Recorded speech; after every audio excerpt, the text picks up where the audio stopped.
professor, nós somos a equipe Mochileiros, né, do projeto Boa Viagem, e aqui a gente vai apresentar o nosso Guide Pages. Essa aqui é a nossa página de início, que fala sobre um pouco sobre o projeto, e tem os participantes da equipe, né, o João, Matheus, Pedro, eu, Gabriel e o Eduardo. Né. Aqui tem as nossas entregas, né, do ciclo de vida e dos processos de requisitos corrigidas pelo feedback do professor passou em aula. E agora a gente vai falar um pouco também sobre a nossa visão do produto e projeto. Aqui está o nosso sumário e o Pedro vai falar um pouco agora. Boa tarde, professor. Boa tarde a todos. Aqui no nosso primeiro tópico aqui de declaração de posição do produto, basicamente assim, a gente quer criar um site ou algum aplicativo, provavelmente vai ser um site, que possa ajudar as pessoas a planejar viagens em grupo de uma forma mais fácil e organizada. E com isso aí, os usuários vão poder gerenciar melhor o pagamento, dividir valores de uma forma mais simples, evitando conflitos, né, entre os membros do grupo durante a viagem em si.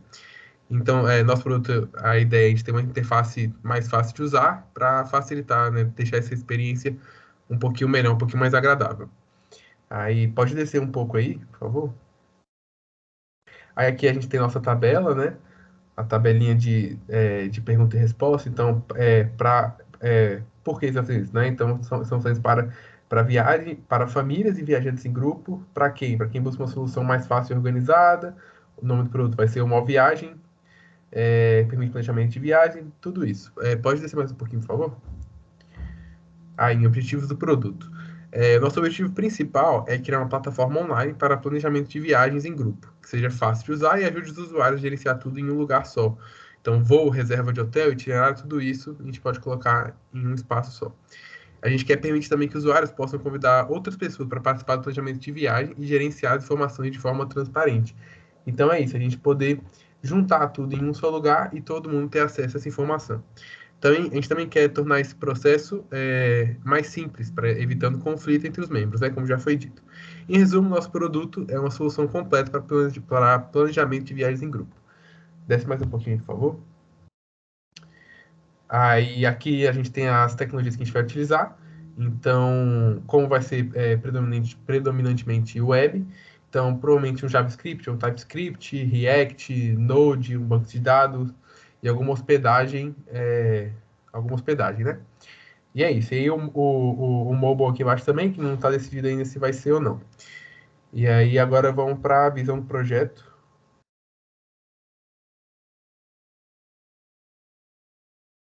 Então, na visão geral do projeto, nós fizemos uma organização baseada no modelo do OpenUP.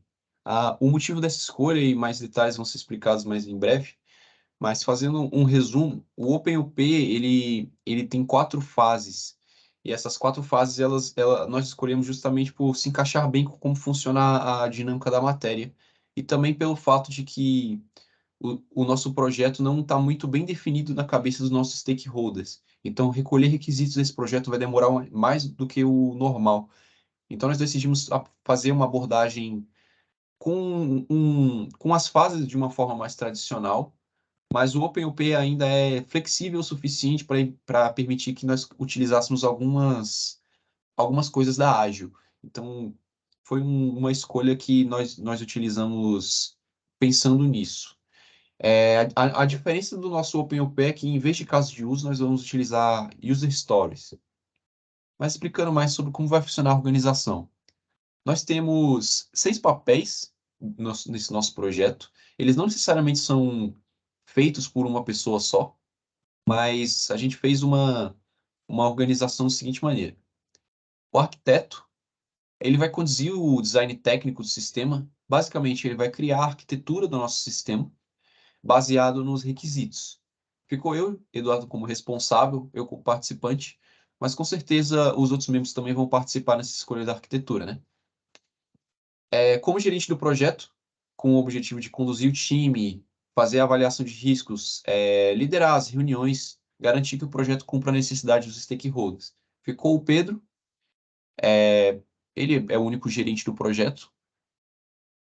Como analista, esse analista seria mais analista de requisitos, né? Que ele vai identificar, detalhar e consolidar requisitos. vai ajudar os stakeholders a escrever as nossas histórias de usuário. Basicamente, a parte da matéria de requisitos. O João, a gente escolheu como responsável, mas todo mundo do time deve participar dessa parte, desse papel. Testador, que cria os casos de teste, tanto de testes automatizados quanto de testes manuais. De acordo com os critérios de aceitação de uma história, vai ser feito esses testes. Responsável disso ficou o Matheus, mas também vai ser uma atividade que vai ser executada por todos. Desenvolvedores todos serão, eles vão implementar o projeto em si, conversar com os outros papéis, seguir o planejamento, também conversar com os clientes. Basicamente todos vão fazer, a gente colocou o Gabriel como responsável. E como stakeholder, que são justamente os nossos clientes, assim por dizer, a gente colocou como responsável o Lucas Boaventura, que ele se dispôs a ser o nosso cliente principal, mas além dele, nós também teremos alguns outros participantes como stakeholders, o próprio Lucas, o ChatGPT, que a gente vai usar para validar algumas ideias, e o professor Jorge também. Pode descer um pouco. Sobre o planejamento das fases, bom, como dito, o OpenOP tem 4 fases, né? E a gente fez o planejamento do início e o fim de cada uma dessas fases e o que a gente tem que entregar no final, quais são os marcos dessas fases. Na fase de concepção, o marco que a gente tem que entregar é o documento de visão do produto e o planejamento inicial de riscos, que é justamente isso que a gente está apresentando. A gente colocou uma data de início do dia 10/4, que é uma data que já passou, e a data de fim de dia 27, que é hoje. Então, justamente a fase de concepção ela terminaria hoje. Passando agora para até mesmo o módulo 2 da matéria, temos a fase de elaboração, que o produto que a gente tem que ter é a arquitetura do projeto e o backlog já detalhado, pronto para desenvolvimento. Ele tem que iniciar agora nesse dia 28, que é amanhã, e tem que terminar no dia 25/5, que é justamente quando termina o módulo 2. Beleza, passando para a próxima fase, a fase de construção, nós vamos de fato implementar as finalidades do produto. O OpenOP não necessariamente é uma abordagem orientada a plano que a gente vai ter os requisitos congelados na fase de elaboração. Eles podem ser modificados na fase de construção, porém é mais custoso fazer isso. Então, nós vamos ter uma fase de elaboração grande assim. A data ali está errada, era para ser dia 28/4, percebi agora. Então, é basicamente um mês de fase de elaboração. É uma fase grande para trabalhar com os requisitos. Justamente para evitar esse risco de a gente ter modificações muito grandes na fase de construção. A fase de construção também vai durar muito tempo. Ela vai ser a maior parte do nosso projeto, em que a gente vai, de fato, implementar o produto. A data do fim vai ser dia 10/7, mas até lá deve ter uma validação com o professor da matéria, e com isso a gente vai entregar uma versão beta do software, né? Ainda não vai estar na fase de transição, mas a gente vai ter um software entregável justamente porque a nossa fase de construção é iterativa e incremental. Ok. Para a fase de transição, a última fase do projeto, a gente tem que ter no final dela o produto em produção, ele pronto e já disponível para todos os stakeholders. Data de início 11/7 e a data de fim 18/7. Vai ser só uma semana mesmo. Para a matriz de comunicação, essas daí são algumas das nossas reuniões, das nossas reuniões que a gente vai fazer. Bom, a cada 2 semanas, a gente definiu o tamanho da nossa interação como 2 semanas. Está decidido agora, pode ser que mude. A reunião de planejamento de interação, que vai acontecer com toda a equipe e os stakeholders, a cada 2 semanas. A gente vai fazer o plano de interação e o backlog. Reunião de alinhamento, que vai acontecer uma vez por semana com todo o time. A revisão de iteração e a retrospectiva, que vão acontecer ao final da iteração, em que a gente vai poder atualizar o backlog, atualizar lições aprendidas, análise de riscos. Agora, quem vai poder falar essa parte de gerenciamento de riscos é o Gabriel.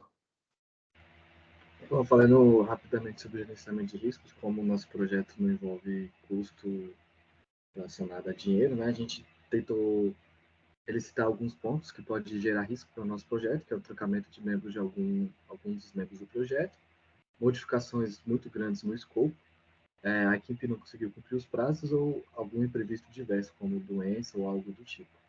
pode afetar os membros do projeto. E aí, vou passar para o critério de replanejamento, que é o João para falar. Ok.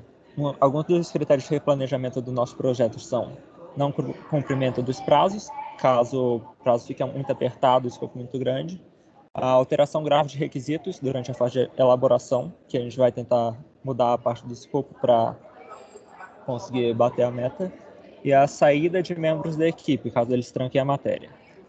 Começando agora no processo de desenvolvimento de software, nós escolhemos falar sobre usar a metodologia do Gupta, 2019, para tomar como base ela e definir nossa metodologia, nossa abordagem de desenvolvimento. Então, nós utilizamos os tópicos de requisitos, equipe de desenvolvimento, usuário, tipo de projeto e riscos associados para responder certas perguntas que o Gupta decide. Com isso, você pode ir passando para baixo, nós fomos fazendo as perguntas e os resultados relevantes a cada uma delas. Pode ir abaixando. Abaixa um pouco mais, por favor. Vai para a conclusão. O resultado foi que o RAD foi a metodologia que seria melhor para o nosso projeto, mas vendo um pouco mais para combinar mais com o cronograma da matéria, nós decidimos pegar só alguns critérios do RAD, como ele é focado no usuário, ágil, uma coisa do tipo assim, e criar uma metodologia diferente. Nós decidimos usar uma abordagem híbrida baseada no OpenOP, como o Eduardo já tinha falado, para conseguir trabalhar melhor os requisitos no início e adequar nossas entregas para a disciplina. Com parte da engenharia de requisitos, os nossos projetos, ele é orientado ao mercado, porque a gente realmente está fazendo uma solução para soltar, não é para um cliente fixo, o nosso cliente que nós decidimos é mais um representante. O propósito é exploratório e o tempo é iterativo, porque nós não temos os requisitos definidos desde o início, mas vamos fazendo isso por um pouco, e as entregas e a construção vai ser feita iterativamente.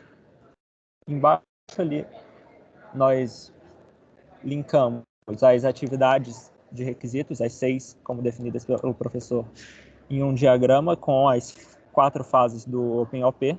Como podem ver, elicitação e descoberta está nas 3 primeiras, declaração nas 2 primeiras, representação só na elaboração, verificação e validação em 3, análise e consenso na parte de elaboração, e organização e atualização abrange todo o projeto. Agora nós vamos falar um pouco sobre as lições aprendidas na primeira unidade, que vai ficar por parte do Matheus. Opa, Matheus aqui falando. É importante ressaltar que nesses tópicos anteriores, como, por exemplo, o de métodos, o processo que a gente escolheu, além da gente ter usado o Gupta, a gente também fez uso de reuniões em brainstorms, design thinking, para descobrir mais que processo que se encaixaria melhor para a disciplina e para o projeto em si, né, que se encaixasse a disciplina, e também utilizamos o chat GPT algumas vezes para ele dar algumas sugestões para a gente de qual processo se adaptaria melhor. Então, além do Gupta que a gente utilizou, a gente também fez reuniões e também questões do chat GPT nos auxiliando. Então, as lições aprendidas nessa unidade, ela se trata dos ciclos de vida, que a gente teve preditivos, interativo, incremental, ágil e híbridos, né? A gente viu alguns exemplos práticos, como cascata, espiral, RAD, entre outros tipos de ciclo de vida.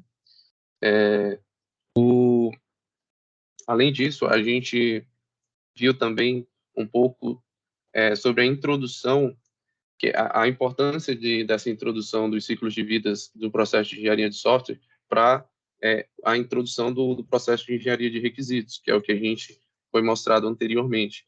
No nosso projeto, mais especificamente, a gente tem que fazer uma licitação dos requisitos antes, né, um pouco mais elaborada. Não, isso não impede que a gente faça algumas alterações, como o Eduardo falou, mas é importante que a gente foi importante a gente ter essa noção da implementação da engenharia de requisitos dentro de um processo de engenharia de software com ciclo de vida e tudo mais. A gente aprendeu também as necessidades e desejos dos envolvidos. Essa questão foi um pouco mais complexa para a gente, porque a gente não tem um cliente bem definido, mas o professor ajudou, e o ChatGPT também nos orientou um pouco sobre isso, e em reuniões também a gente chegou à conclusão de que o Design Thinking pode ser utilizado nessa parte de descobrir melhor as necessidades e desejos dos projetos, e também a questão das facetas, né, como é orientado a mercado, esse Design Thinking pode nos orientar. Outra coisa para finalizar agora, um pouco mais específico da nossa equipe, que seria melhor uma organização de tempo da equipe. Então, o OpenUP foi escolhido justamente por essa questão de organização de tempo, e algumas entregas foram feitas em cima da hora. Então, para melhorar esse processo, a gente escolheu o OpenUP, porque ele tem melhor definido. E realizar mais rápido a entrega nas próximas unidades. Então, a gente, com essa organização do OpenUP, a gente consegue fazer uma organização mais interessante, tanto para o projeto, quanto para encaixar na disciplina. Beleza? Então, finalizo por aqui. Muito obrigado. E esse foi a apresentação do projeto da equipe Mochileiros.